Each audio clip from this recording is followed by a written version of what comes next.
FI நேயர்கள் அனைவருக்கும் புத்தாண்டு நல்வாழ்த்துக்கள். இதோ 2026ஆம் ஆண்டு புது வருடம் பிறந்துவிட்டது. எங்கு பார்த்தாலும் ஒரே விழா கொண்டாட்டம்தான். புத்தாண்டை வரவேற்க உலகம் முழுவதும் உள்ள மக்கள் தயாராகி வருகின்றனர். பொதுவாக புது வருடம் என்றாலே மேற்கத்திய நாடுகளான UK, அமெரிக்கா, கனடா, ஐரோப்பிய நாடுகள், மேலும் ஆசியாவிலும் சீனா, ரஷ்யா மற்றும் இந்தியா உள்ளிட்ட அனைத்து நாடுகளிலும் புத்தாண்டு சிறப்பாக கொண்டாடி வருகின்றனர். எப்படா 12 மணி வரும் என்று அனைவரும் காத்து கொண்டிருப்பார்கள். அன்றைய தினம் மெட்ரோ தலைநகரங்களில் வான வேடிக்கை, ஹோட்டல், மஹால் மற்றும் பொது இடங்களில் மக்கள் நிரம்பி வழிகின்றனர். இப்படிப்பட்ட நியூ இயர் ஆங்கில புத்தாண்டு பிறந்தது என்பது ஒரு சுவாரஸ்யமான கதை. உலகில் உள்ள பல கோடி மக்கள் இன்று ஜனவரி, பிப்ரவரி என்று அழைக்க காரணமே ரோமானியர்கள்தான். நவீன ஆங்கில நாட்காட்டி அல்லது ஆங்கில கேலண்டர் என்பது கிரிகோரியன் நாட்காட்டியாகும். இது போப் கிரிகோரியால் 1582ஆம் ஆண்டில் இத்தாலியில் முதலாக அழைக்கப்பட்டது. அதாவது ரோமானிய கடவுளான ஜானஸின் என்ற பெயரே ஜனவரி என்று பெயரிடப்பட்டது. முதல் மாதமாக ஜூலியஸ் சீசர் ஜனவரி 1ஆம் தேதியை கிமு 45இல் புத்தாண்டு புதிய மாதமும் தொடக்கமாக அமைத்தார்.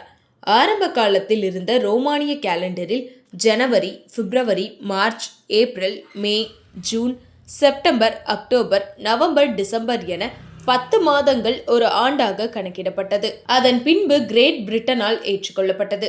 கிரேட் பிரிட்டன் போன்ற புராட்டஸ்டன்ட் நாடுகளும் அதன் காலனிகளும் 1752ஆம் ஆண்டில் ஆங்கில கேலண்டர் புதிய சட்டம் மூலம் 1750இல் இதை ஏற்றுக்கொண்டன. ஆங்கில வருடத்தின் முதல் நாளாக ஏற்றுக்கொள்ளப்பட்டு இன்று உலகம் முழுவதும் ஜனவரி என்று அழைக்கப்பட்டு வருகிறது. அந்த நாளைத்தான் ஹாப்பி நியூ இயர் என்று உலகம் முழுவதும் கொண்டாடப்பட்டு வருகிறது. நமது இந்தியாவில், குறிப்பாக தமிழ்நாட்டில் தமிழ் புத்தாண்டு என்பது கோள்களின் அடிப்படையில் கணக்கிடப்பட்டு ஒவ்வொரு ஆண்டும் சித்திரை மாதத்தின் முதல் நாளில் கொண்டாடப்பட்டு வருகிறது. மக்களுக்கு ஏதோ மகிழ்ச்சி தருகின்ற வகையில் ஆங்கில புத்தாண்டு மற்றும் தமிழ் புத்தாண்டு கொண்டாடப்பட்டு வருகிறது. அனைவரும் சாதி மதம் பார்க்காமல் ஒற்றுமையுடன் வாழ இது போன்ற விழாக்கள் விடப்பட்டு வருகிறது. நமது இந்தியாவில், தமிழ்நாட்டில் பெரும்பாலும் இந்து மக்கள் கோவில் என்றும், கிறிஸ்தவர்கள் சர்ச் என்றும், உறவினர்கள் வீடுகளுக்கு சென்று சந்தோஷமாக பொழுதை கழிப்பர். புதிய ஆடை அணிகலன்கள் வாங்கி சும்மா மிடுக்காக இளையவர் மற்றும் குழந்தைகளில் பொது இடங்களில் காண முடியும்.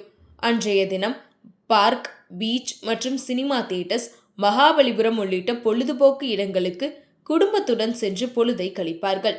நாமும் ஹாப்பி நியூ இயர் என்று சொல்லி இந்த புத்தாண்டை வரவேற்போம்.